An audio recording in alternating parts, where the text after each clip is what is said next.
Hello and welcome back. I'm about to go out for an evening walk. The day is closing, everybody else is winding up and finishing their day, but I've just decided I'm going to hit those hidden footpaths and tracks, the quiet ones nobody cares to walk, and I will be by myself. And there is nothing wrong in that. Some footpaths are recognised to be nearly 1,000 years old.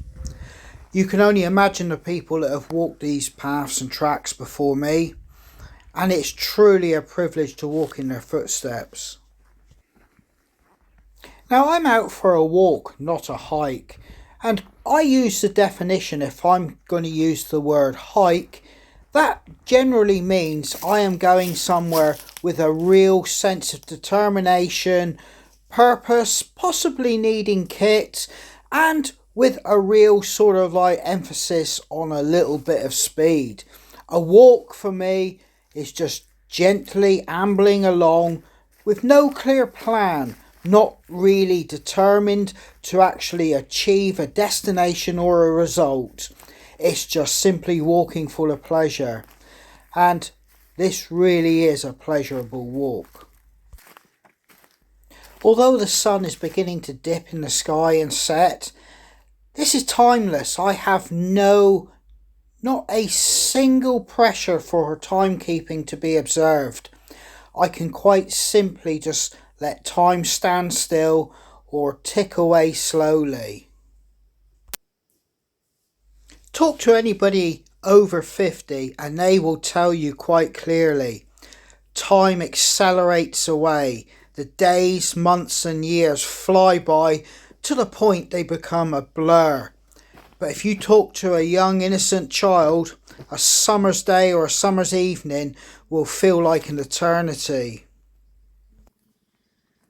The people who walk these footpaths and tracks, they are no longer with us. Their names may still exist on gravestones. There may even be photos, but their living relatives would not even know who these people actually were and what kind of people they were. Time is cruel and memory fades. It is said it is truly a pleasure to be able to get old and an honour to be able to get old. If you get to survive long enough to see your grandkids or great-grandkids, it must truly be a totally special feeling. But also, in your heart, you do know that they will not remember you truly for the person you are. So we live in the present, the here and now, and you have to seize every opportunity, every experience. You have to do what you can to be fulfilled and live the happiest life you can. You cannot affect the past. What has been done has been done. And regrets have to stay as regrets. You cannot alter the future other than what you can do yourself. Not anybody else can do that for you. The future is fickle and there are no guarantees with it, even if somebody does their best to intervene on your behalf or you intervene for your own sake. As I walk these tracks and paths, I do a lot of amateur philosophy and ponder on life's questions. I think about things. I try to puzzle and think of answers. But I'm a simple person, and I do not have all those answers. I would possibly be a rich man if I did have those answers. I've said it before. I walk these footpaths and tracks and lanes pretty much by myself. I can do multiple days walking in these lanes and on these footpaths and never see another soul. And it always leads me to that one question. Where is everybody now? Now I do occasionally bump into the odd ramblers group or a load of walkers, but they were generally of my age group and possibly above also. But these lanes and footpaths would have been alive with traffic years ago. People would be walking these lanes coming and going from work, going to sell cattle or sheep at the market. Lovers would be meeting. People would be moving from village to village. People would be going to church. People would walk these tracks without the aid of torches. And possibly you can imagine people stumbling home after too much alcohol in the local tavern. You can imagine young kids running along these tracks, getting to go to school before they reach the age where they would have started work, possibly down the mines, on the farms, in the foundries, and all manner of hard labour. Returning soldiers would be found walking these footpaths as a quick route back home to their loved ones, or possibly walking these footpaths heading to their units to go out and fight for the country. I never knew these people. I will never know these people. They're only something I read about in history books or through research. I honour them by thinking about them and thinking about what they did, their hardships, their joys, and everything that could have happened in between and associated with their lives. Now, my grandparents, and indeed my parents in their early years, could possibly relate to the hardships and struggles that some of these people may have endured that walked these footpaths. So with 70 million people in the UK estimated, and rising by all means, why am I the only one who is now treading these footpaths in the far-flung parts of the parishes and the county I live in? Yet you could go to more popular areas for walking, the coastal villages and footpaths, and you would be struggling to actually walk without actually bumping into somebody. Folklore, myth and legend abound these footpaths and the areas they pass through. And if I was to meet an old lady asking for some coin or help, I would surely give it. At one time, witch fever gripped Britain, and indeed Cornwall had its fair share of this horror.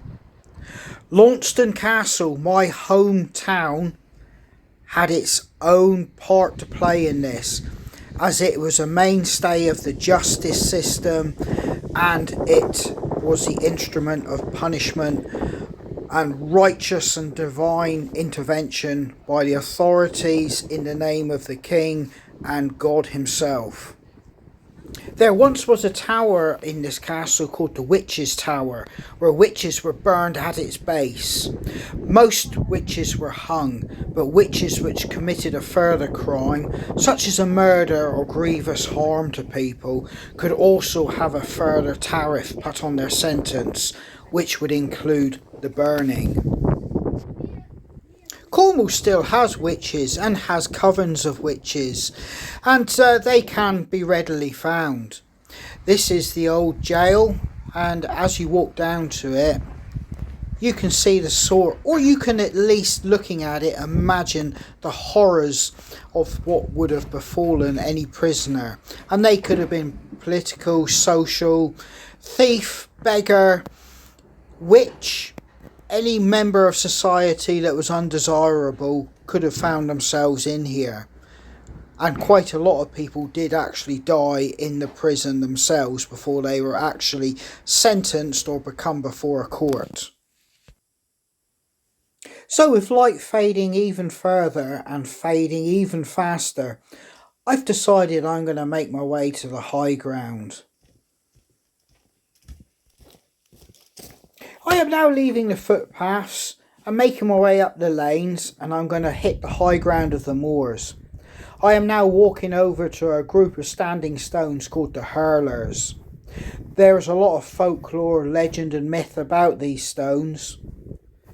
You can feel something special, and with that sunset, it absolutely feels magical. It is truly an honour and a blessing to actually be able to still stand and walk amongst these stones when you consider they are Bronze Age or Neolithic. That is something really special to behold. And if you sit and think of the timeline, it will actually blow your mind. Cornwall is said to be the fourth Celtic nation within Great Britain, or the British Isles. That alone will tell you everything that you need to know that this is truly a special place. It is a place apart. It's a place that people come on holiday. It's a place that people relocate to live. Once you've been here, you can actually feel something special about this landscape. It is different than being across the border or crossing the Tamar. Cornwall is Cornwall, quite simply. My two young boys are actually registered as Cornish. My wife and myself got married in this parish where these stones stand. We truly, truly love where we live. I have travelled extensively around the world and I've been to many countries. But I can truly say I would like and always do want to come home.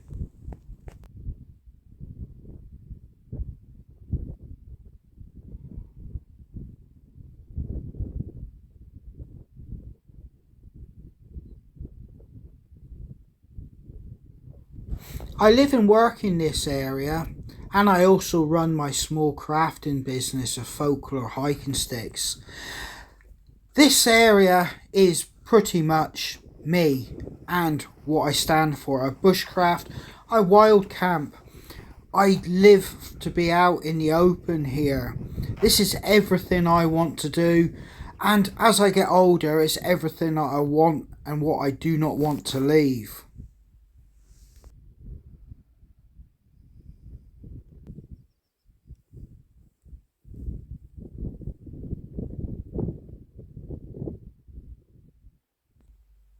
One last look at the stones. They are truly fascinating, and the gravity they have on you is immense. You do not want to leave. You touch them, you feel them, and you understand that somebody did that at some point in history and time. But I have to make my way down through the footpaths again because it's time for me to go home. So I make my way through the footpaths, and it is definitely getting darker now. You can see it, you can feel it. It's beginning to close in on you. And yet again, while walking these footpaths, particularly under these circumstances, you do think of the folklore, legend and myth. And was that a shadow I saw move? What was that hiding behind one of those stones? Or what did move in the bushes? You can't help but think that. But I still got to get home. So take care, stay safe, and I hope to catch you guys out on the footpaths.